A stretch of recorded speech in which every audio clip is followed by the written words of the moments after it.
Welcome back. Ready for some more Charles Dickens?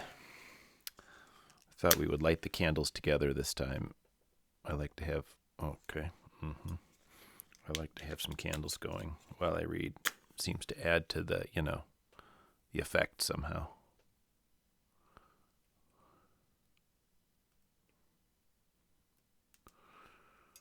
All right. There we go. I've got my nice warm scarf on today. It's gray and cloudy outside. It's a good day. Good day to be reading. A Christmas Carol. One of the things I think I didn't notice with you last time, it's very appropriate today to notice it, is that here we have Scrooge and the first ghost. See him there in the corner? Looking on at things. Fun to notice that. For today's chapter, Stave 2, which is the first of the three spirits. Nice little W here with a house and some walking folks. All right. The first of the three spirits. Here we go. When Scrooge awoke, it was so dark that looking out of bed, he could scarcely distinguish the transparent window from the opaque walls of his chamber. He was endeavoring to pierce the darkness with his ferret eyes, when the chimes of a neighboring church struck the 4 quarters. So he listened for the hour. To his great astonishment, the heavy bell went on from 6 to 7, and from 7 to 8, and regularly up to 12, then stopped. 12! It was past 2 when he went to bed. The clock was wrong. An icicle must have got into the works. 12! He touched the spring of his repeater to correct this most preposterous clock. Its rapid little pulse beat 12 and stopped. "Why, it isn't possible," said Scrooge, "that I can have slept through a whole day and far into another night. It isn't possible that anything has happened to the sun, and this is 12 at noon." The idea being an alarming one, he scrambled out of bed and groped his way to the window. He was obliged to rub the frost off with the sleeve of his dressing gown before he could see anything, and could see very little then. All he could make out was that it was still very foggy and extremely cold, and that there was no noise of people running to and fro and making a great stir, as there unquestionably would have been if night had beaten off bright day and taken possession of the world.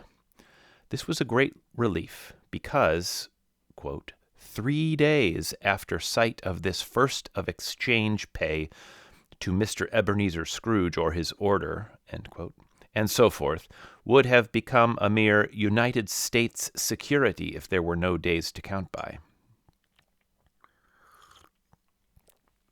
Scrooge went to bed again and thought and thought and thought it over and over and over, and could make nothing of it. The more he thought, the more perplexed he was, and the more he endeavored not to think, the more he thought. Marley's ghost bothered him exceedingly. Every time he resolved within himself, after mature inquiry, that it was all a dream, his mind flew back again like a strong spring released to its first position, and presented the same problem to be worked all through. Was it a dream or not? Scrooge lay in this state until the chimes had gone 3 quarters more, when he remembered, on a sudden, that the ghost had warned him of a visitation when the bell tolled 1. He resolved to lie awake until the hour was past, and considering that he could no more go to sleep than go to heaven, this was perhaps the wisest resolution in his power. The quarter was so long that he was more than once convinced he must have sunk into a doze unconsciously and missed the clock. At length it broke upon his listening ear. Ding, dong. "A quarter past," said Scrooge, counting. "Ding, dong." "Half past," said Scrooge. "Ding, dong." "A quarter to it," said Scrooge. "Ding, dong." "The hour itself," said Scrooge triumphantly, "and nothing else." He spoke before the hour bell sounded, which it now did with a deep, dull, hollow, melancholy 1. Light flashed up in the room upon the instant, and the curtains of his bed were drawn. The curtains of his bed were drawn aside, I tell you, by a hand. Not the curtains at his feet, nor the curtains at his back, but those to which his face was addressed. The curtains of his bed were drawn aside, and Scrooge, starting up into a half-recumbent attitude, found himself face to face with the unearthly visitor who drew them, as close to it as I am now to you, and I am standing in the spirit at your elbow. It was a strange figure, like a child, yet not so like a child as like an old man, viewed through some supernatural medium, which gave him the appearance of having receded from the view and being diminished to a child's proportions. Its hair, which hung about its neck and down its back, was white, as if with age, and yet the face had not a wrinkle in it, and the tenderest bloom was on the skin. The arms were very long and muscular, the hands the same, as if its hold were of uncommon strength. Its legs and feet, most delicately formed, were, like those upper members, bare. It wore a tunic of the purest white, and round its waist was bound a lustrous belt, the sheen of which was beautiful. It held a branch of fresh green holly in its hand, and in singular contradiction of that wintry emblem, had its dress trimmed with summer flowers. But the strangest thing about it was that from the crown of its head there sprung a bright, clear jet of light, by which all of this was visible, and which was doubtless the occasion of its using in its duller moments a great extinguisher for a cap, which it now held under its arm. Even this, though, when Scrooge looked at it with increasing steadiness, was not its strangest quality. For as its belt sparkled and glittered now in one part and now in another, and what was light one instant at another time was dark, so the figure itself fluctuated in its distinctness, being now a thing with one arm, now with one leg, now with 20 legs, now a pair of legs without a head, now a head without a body, of which dissolving parts no outline would be visible in the dense gloom wherein they melted away. And in the very wonder of this, it would be itself again, distinct and clear as ever. "Are you the spirit, sir, whose coming was foretold to me?" asked Scrooge. "I am." The voice was soft and gentle, singularly low, as if instead of being so close beside him, it were at a distance. "Who and what are you?" Scrooge demanded. "I am the ghost of Christmas past." "Long past?" inquired Scrooge, observant of its dwarfish stature. "No, your past." Perhaps Scrooge could not have told anybody why, if anybody could have asked him, but he had a special desire to see the spirit in his cap, and begged him to be covered. "What!" exclaimed the ghost. "Would you so soon put out with worldly hands the light I give? Is it not enough that you are one of those whose passions made this cap, and force me through whole trains of years to wear it low upon my brow?" Scrooge reverently disclaimed all intention to offend, or any knowledge of having wilfully bonneted the spirit at any period of his life. He then made bold to inquire what business brought him there. "Your welfare," said the ghost.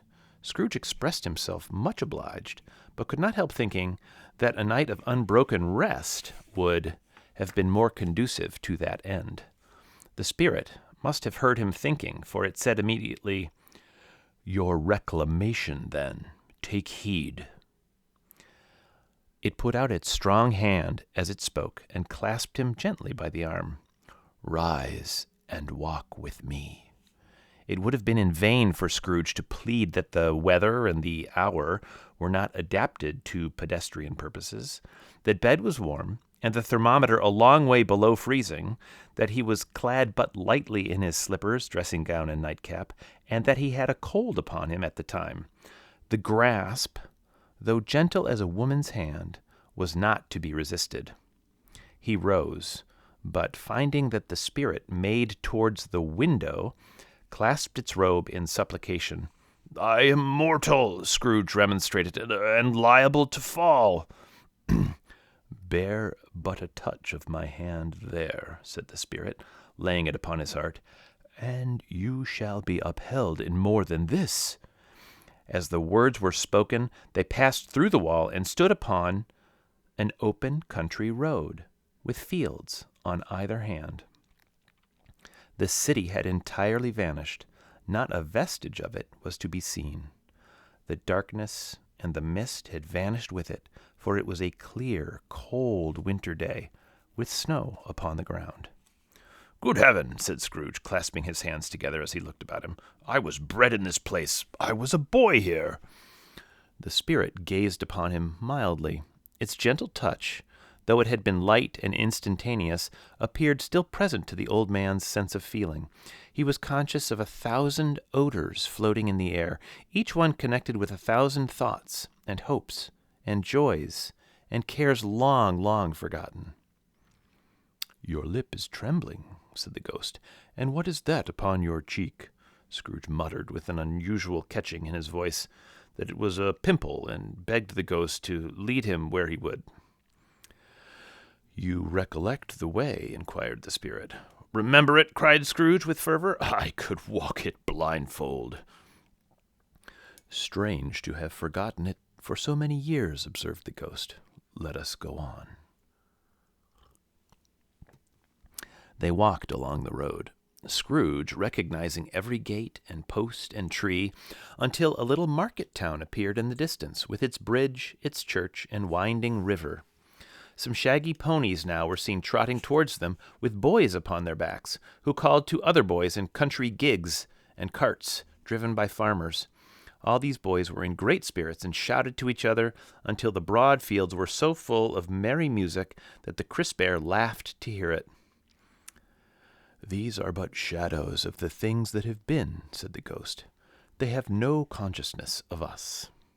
The jocund travelers came on, and as they came, Scrooge knew and named them every one.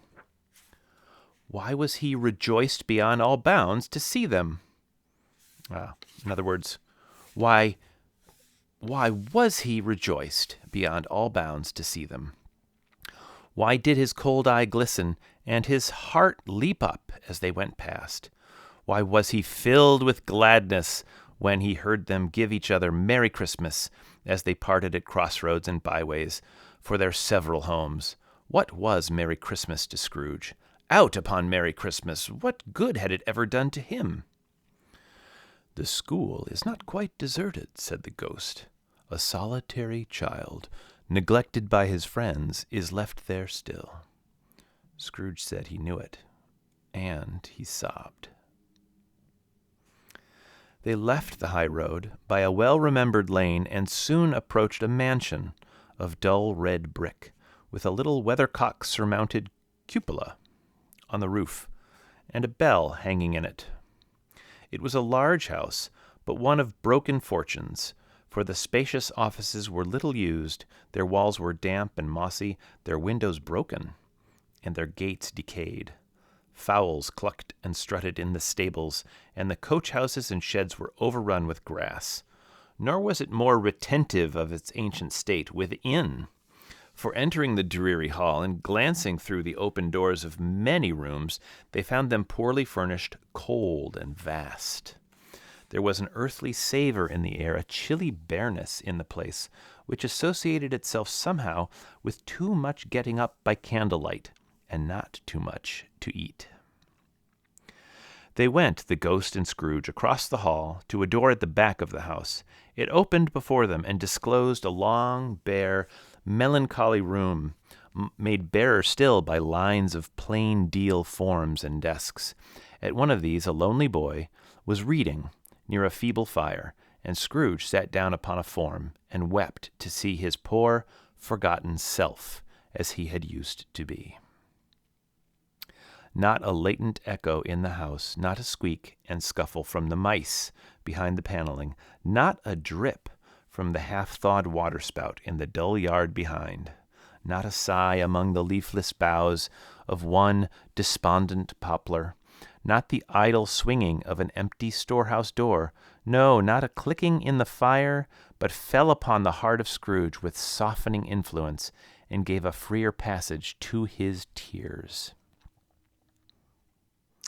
The Spirit touched him on the arm and pointed to his younger self, intent upon his reading. Suddenly, a man, in foreign garments, wonderfully real and distinct to look at, stood outside the window with an axe stuck in his belt and leading an ass laden with wood by the bridle. "Why, it's Ali Baba!" Scrooge exclaimed in ecstasy. "It's dear old honest Ali Baba. Yes, I know. One Christmas time, when yonder solitary child was left here all alone, he did come, for the first time, just like that. Poor boy. And Valentine," said Scrooge, "and his wild brother Orson. There they go. And what's his name, who was put down in his drawers asleep at the gate of Damascus? Don't you see him? And the Sultan's groom turned upside down by the genie. There he is upon his head. Serve him right. I'm glad of it. What business had he to be married to the princess?" To hear Scrooge expending all the earnestness of his nature on such subjects in a most extraordinary voice between laughing and crying, and to see his heightened and excited face, would have been a surprise to his business friends in the city indeed. "There's the parrot!" cried Scrooge. "Green body and yellow tail, with a thing like a lettuce growing out of the top of its head. There he is, poor Robin Crusoe, he called him, when he came home again after sailing around the island. Poor Robinson Crusoe! Where have you been, Robinson Crusoe? The man thought he was dreaming, but he wasn't. It was the parrot, you know. There goes Friday, running for his life to the little creek. Halloo, hoop, halloo!" Then, with a rapidity of transition very foreign to his usual character, he said in pity for his former self, "Poor boy," and he cried again. "I wish," Scrooge muttered, putting his hand in his pocket and looking about him after drying his eyes with his cuff, "but it's too late now." "What is the matter?" asked the Spirit. "Nothing," said Scrooge. "Nothing. There was a boy singing a Christmas carol at my door last night. I should like to have given him something, that's all." The ghost smiled thoughtfully and waved its hand, saying as it did so, "Let us see another Christmas." Scrooge's former self grew larger at the words, and the room became a little darker and more dirty. The panels shrunk, the windows cracked, fragments of plaster fell out of the ceiling, and the naked laths were shown instead. But how all this was brought about, Scrooge knew no more than you do. He only knew that it was quite correct, that everything had happened so, that there he was alone again when all the other boys had gone home for the jolly holidays. He was not reading now, but walking up and down despairingly. Scrooge looked at the ghost, and with a mournful shaking of his head glanced anxiously towards the door. It opened, and a little girl, much younger than the boy, came darting in, and putting her arms about his neck and often kissing him, addressed him as her dear, dear brother. "I have come to bring you home, dear brother," said the child, clapping her tiny hands and bending down to laugh. "To bring you home, home, home, home." "Home, little Fan?" returned the boy. "Yes," said the child, brimful of glee. "Home for good and all, home for ever and ever. Father is so much kinder than he used to be, that home's like heaven. He spoke so gently to me one dear night when I was going to bed that I was not afraid to ask him once more if you might come home, and he said yes, you should, and sent me in a coach to bring you, and you're to be a man," said the child, opening her eyes, "and are never to come back here, but first we're to be together all the Christmas long, and have the merriest time in all the world." "You are quite a woman, little Fan," exclaimed the boy. She clapped her hands and laughed, and tried to touch his head, but being too little, laughed again, and stood on tiptoe to embrace him. Then she began to drag him in her childish eagerness towards the door, and he, nothing loth to go, accompanied her. And I'll stop here for a moment to show you the picture of home for good and all, home forever and ever, of this little girl and the boy and this curious ghost with the low, gentle voice,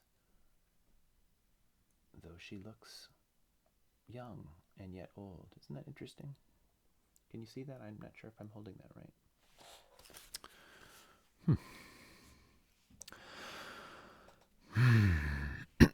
A terrible voice in the hall cried, "Bring down Master Scrooge's box there!" And in the hall appeared the schoolmaster himself, who glared on Master Scrooge with a ferocious condescension and threw him into a dreadful state of mind by shaking hands with him. He then conveyed him and his sister into the veriest old well of a shivering best parlor that ever was seen, where the maps upon the walls and the celestial and terrestrial globes in the windows were waxy with cold. Here he produced a decanter of curiously light wine and a block of curiously heavy cake, and administered installments of those dainties to the young people, at the same time sending out a meager servant to offer a glass of something to the post-boy, who answered that he thanked the gentleman, but if it was the same tap as he had tasted before, he had rather not. Master Scrooge's trunk being by this time tied on the top of the chaise, the children bade the schoolmaster good-bye right willingly, and getting into it, drove gaily down the garden sweep, the quick wheels dashing the hoarfrost and snow from off the dark leaves of the evergreens like spray. "Always a delicate creature, whom a breath might have withered," said the ghost, "but she had a large heart." "So she had," cried Scrooge. "You're right. I will not gainsay it, spirit. God forbid." "She died a woman," said the ghost, "and had, as I think, children." "One child," Scrooge returned. "True," said the ghost. "Your nephew." Scrooge seemed uneasy in his mind, and answered briefly, "Yes."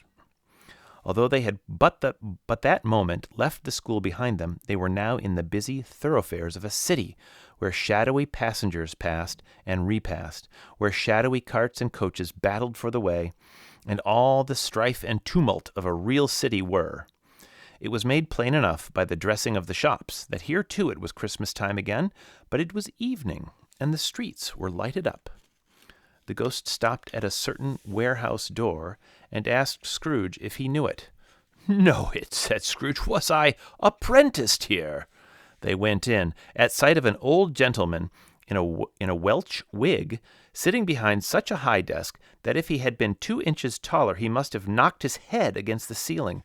Scrooge cried in great excitement, "Why, it's old Fezziwig! Bless his heart, it's Fezziwig alive again!"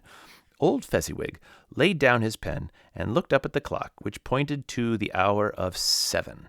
He rubbed his hands, adjusted his capacious waistcoat, laughed all over himself, from his shoes to his organs of benevolence, and called out in a comfortable, oily, rich, fat, jovial voice, "Yo-ho there, Ebenezer, Dick!"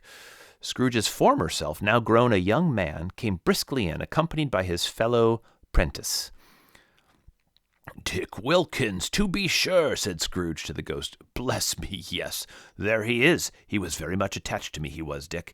Poor Dick, dear, dear." "Yo-ho, my boys," said Fezziwig. "No more work tonight. Christmas Eve, Dick. Christmas, Ebenezer. Let's have the shutters up," cried old Fezziwig with a sharp clap of his hands, "before a man can say Jack Robinson." You wouldn't believe how those two fellows went at it. They charged into the street with the shutters. 1, 2, 3, had 'em up in their places. 4, 5, 6, barred 'em and pinned 'em. 7, 8, 9, and came back before you could have got to 12, panting like racehorses. "Hilly-ho!" cried old Fezziwig, skipping down from the high desk with wonderful agility. "Clear away, my lads, and let's have lots of room here. Hilly-ho, Dick! Cheer up, Ebenezer!" Clear away, there was nothing they wouldn't have cleared away or couldn't have cleared away, with old Fezziwig looking on. It was done in a minute. Every movable was packed off as if it were dismissed from public life for evermore. The floor was swept and watered, the lamps were trimmed, fuel was heaped upon the fire, and the warehouse was as snug and warm and dry and bright a ballroom as you would desire to see upon a winter's night. In came a fiddler with a music book and went up to the lofty desk and made an orchestra of it, and tuned like 50 stomach aches. In came Mrs. Fezziwig, one vast, substantial smile. In came the 3 Miss Fezziwigs, beaming and lovable. In came the 6 young followers whose hearts they broke. In came all the young men and women employed in the business. In came the housemaid with her cousin, the baker. In came the cook with her brother's particular friend, the milkman. In came the boy from over the way, who was suspected of not having board enough from his master, trying to hide himself behind the girl from next door but one, who was proved to have had her ears pulled by her mistress.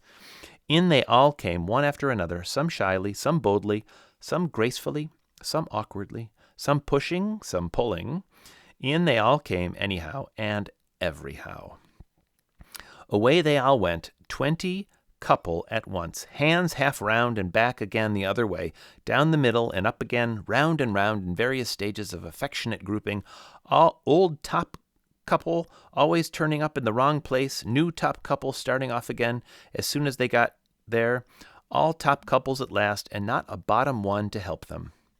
When this result was brought about, old Fezziwig, clapping his hands to stop the dance, cried out, "Well done!" and the fiddler plunged his hot face into a pot of porter, especially provided for that purpose. But scorning rest upon his reappearance, he instantly began again, though there were no dancers yet, as if the other fiddler had been carried home exhausted on a shutter, and he were a brand new man resolved to beat him out of sight or perish. There were more dances, and there were forfeits and more dances, and there was cake, and there was negus, and there was a great piece of cold roast, and there was a great piece of cold boiled, and there were mince pies and plenty of beer. But the great effect of the evening came after the roast and boiled, when the fiddler, an artful dog, mind, the sort of man who knew his business better than you or I could have told him, struck up Sir Roger de Coverley. Then old Fezziwig stood out to dance with Mrs. Fezziwig, top couple too, with a good stiff piece of work cut out for them, 3 or 4 and 20 pair of partners, people who were not to be trifled with, people who would dance and had no notion of walking. But if they had been twice as many, 4 times, old Fezziwig would have been a match for them, and so would Mrs. Fezziwig. As to her, she was worthy to be his partner in every sense of the term. If that's not high praise, tell me higher and I'll use it. A positive light appeared to issue from Fezziwig's calves. They shone in every part of the dance like moons. You couldn't have predicted at any given time what would become of them next. And when old Fezziwig and Mrs. Fezziwig had gone all through the dance, advance and retire, hold hands with your partner, bow and curtsy, corkscrew, thread the needle, and back again to your place, Fezziwig cut so deftly that he appeared to wink with his legs and came upon his feet again without a stagger. When the clock struck 11, this domestic ball broke up. Mr. and Mrs. Fezziwig took their stations, one on either side the door, and shaking hands with every person individually as he or she went out, wished him or her a Merry Christmas. When everybody had retired but the 2 prentices, they did the same to them, and thus the cheerful voices died away, and the lads were left to their beds, which were under a counter in the back shop. During the whole of this time, Scrooge had acted like a man out of his wits. His heart and soul were in the scene, and with his former self. He corroborated everything, remembered everything, enjoyed everything, and underwent the strangest agitation. It was not until now, when the bright faces of his former self and Dick were turned from them, that he remembered the ghost and became conscious that it was looking full upon him, while the light upon its head burnt very clear. "A small matter," said the ghost, "to make these silly folks so full of gratitude." "Small," echoed Scrooge. The spirit signed to him to listen, to the two apprentices, who were pouring out their hearts in praise of Fezziwig, and when he had done so, said, "Why, is it not? He has spent but a few pounds of your mortal money, 3 or 4 perhaps. Is that so much that he deserves this praise?" Oh, I'm sorry, that was the ghost talking. So the spirit says, "Why, is it not? He has spent but a few pounds of your mortal money, 3 or 4 perhaps. Is that so much that he deserves this praise?" "It isn't that," said Scrooge, heated by the remark, and speaking unconsciously like his former, not his latter, self. "It isn't that, spirit. He has the power to render us happy or unhappy, to make our service light or burdensome, a pleasure or a toil. Say that this power lies in words and looks, in things so slight and insignificant that it is impossible to add and count them up. What then? The happiness he gives is quite as great as if it cost a fortune." He felt the spirit's glance and stopped. "What is the matter?" asked the ghost. "Nothing particular," said Scrooge. "Something, I think," said the ghost insisted. "No," said Scrooge. "No, I should like to be able to say a word or two to my clerk just now, that's all." His former self turned down the lamps as he gave utterance to the wish, and Scrooge and the ghost again stood side by side in the open air. "My time grows short," observed the spirit. "Quick!" This was not addressed to Scrooge or to anyone whom he could see, but it produced an immediate effect. For again Scrooge saw himself. He was older now, a man in the prime of his life. His face had not the harsh and rigid lines of later years, but it had begun to wear the signs of care and avarice. There was an eager, greedy, restless motion in the eye, which showed the passion that had taken root, and where the shadow of the growing tree would fall. He was not alone, but sat by the side of a fair young girl in a mourning dress, in whose eyes there were tears which sparkled in the light that shone out of the ghost of Christmas past. "It matters little," she said softly. "To you, very little. Another idol has displaced me, and if it can cheer and comfort you in time to come, as I would have tried to do, I have no just cause to grieve." "What idol has displaced you?" he rejoined. "A golden one. This is the even-handed dealing of the world," he said. "There is nothing on it which it is so hard as poverty, and there is nothing it professes to condemn with such severity as the pursuit of wealth." "You fear the world too much," she answered gently. "All your other hopes have merged into the hope of being beyond the chance of its sordid reproach.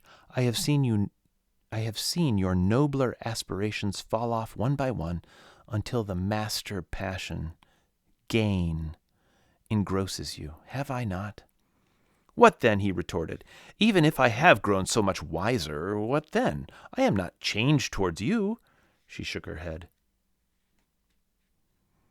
"Am I?"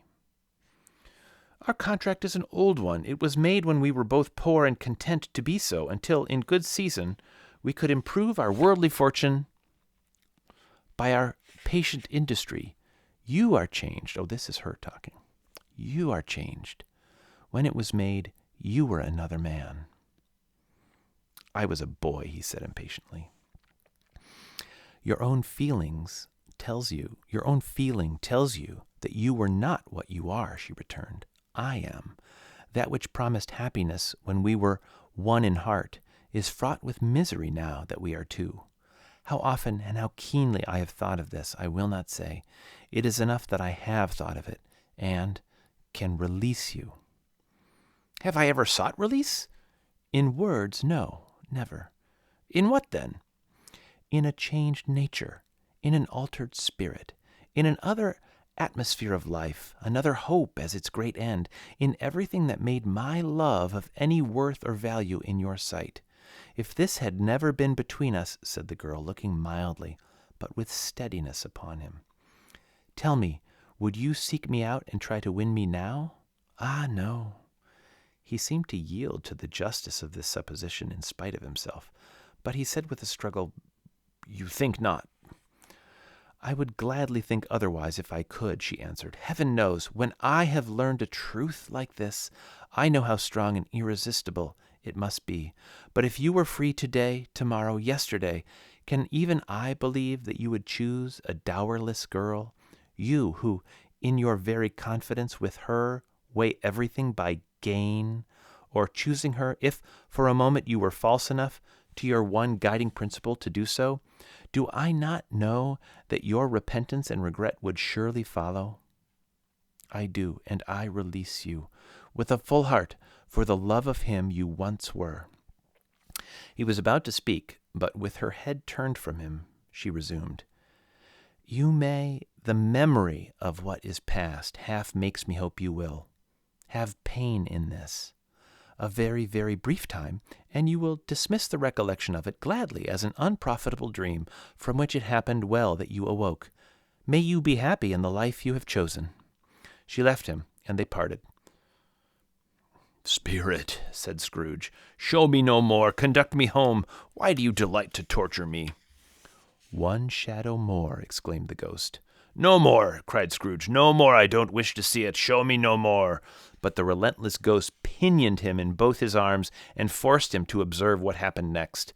They were in another scene and place, a room not very large or handsome, but full of comfort. Near to the winter fire sat a beautiful young girl, so like the last that Scrooge believed it was the same until he saw her, now a comely matron, sitting opposite her daughter. The noise in this room was perfectly tumultuous, for there were more children there than Scrooge in his agitated state of mind could count. And unlike the celebrated herd in the poem, they were not 40 children conducting themselves like one, but every child was conducting itself like 40. The consequences were uproarious beyond belief, but no one seemed to care. On the contrary, the mother and daughter laughed heartily and enjoyed it very much, and the latter, soon beginning to mingle in the sports, got pillaged by the young brigands most ruthlessly. What would I not have given to be one of them? Though I never could have been so rude. No, no, I wouldn't for the wealth of all the world have crushed that braided hair and torn it down, and for the precious little shoe I wouldn't have plucked it off, God bless my soul, to save my life. As to measuring her waist in sport, as they did, bold young brood, I couldn't have done it. I should have expected my arm to have grown round it for a punishment, and never come straight again. And yet I should have dearly liked, I own, to have touched her lips, to have questioned her, that she might have opened them, to have looked upon the lashes of her downcast eyes, and never raised a blush, to have let loose waves of hair, an inch of which would be a keepsake beyond price. In short, I should have liked, I do confess, to have had the lightest license of a child, and yet been man enough to know its value.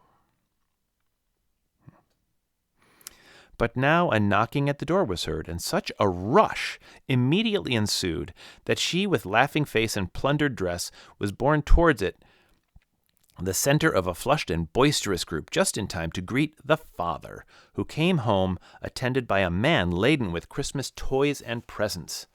Then the shouting and the struggling and the onslaught that was made on the defenseless porter, the scaling him with chairs for ladders, to dive into his pockets, despoil him of brown paper parcels, hold on tight by his cravat, hug him round the neck, pommel his back, and kick his legs in irrepressible affection. The shouts of wonder and delight with which the development of every package was received. The terrible announcement that the baby had been taken in the act of putting a doll's frying pan into his mouth and was more than suspected of having swallowed a fictitious turkey glued on a wooden platter. The immense relief of finding this a false alarm. The joy and gratitude and ecstasy, they are all indescribable alike. It is enough that by degrees the children and their emotions got out of the parlor, and by one stair at a time up to the top of the house, where they went to bed and so subsided.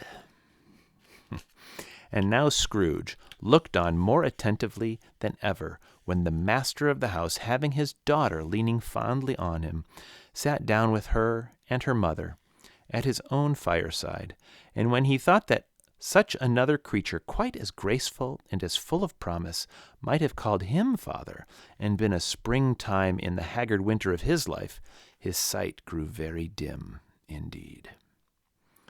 "Belle," said the husband, turning to his wife with a smile, "I saw an old friend of yours this afternoon." "Who was it?" "Guess."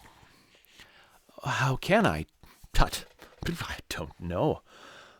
"Don't I know?" she added, in the same breath, laughing as he laughed. "Mr. Scrooge. Mr. Scrooge it was. I passed his office window, and as it was not shut up, and he had a candle inside, I could scarcely help seeing him. His partner lies upon the point of death, I hear, and there he sat alone, quite alone in the world, I do believe." "Spirit," said Scrooge in a broken voice, "remove me from this place." "I told you these were shadows of the things that have been," said the ghost. "That they are what they are. Do not blame me." "Remove me," Scrooge exclaimed. "I cannot bear it." He turned upon the ghost, and seeing that it looked upon him with a face in which, in some strange way, there were fragments of all the faces it had shown him, wrestled with it. "Leave me, take me back, haunt me no longer." In the struggle, if that can be called a struggle, in which the ghost, with no visible resistance on its own part, was undisturbed by any effort of its adversary, Scrooge observed that its light was burning high and bright, and dimly connecting that with its influence over him, he seized the extinguisher cap, and by a sudden action pressed it down upon its head.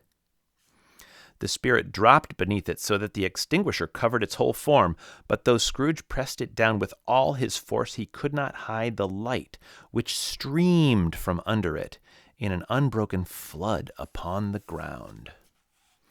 He was conscious of being exhausted and overcome by an irrepressible, irresistible drowsiness, and further, of being in his own bedroom.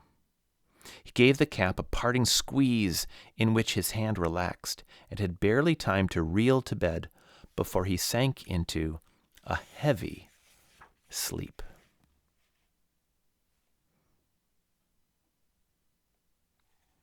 And that's the end of that chapter. We have one more pen and ink picture of the Fezziwigs cutting it up. Calves shining like moons. All right. Stave 3 to come next time. The second of the three spirits.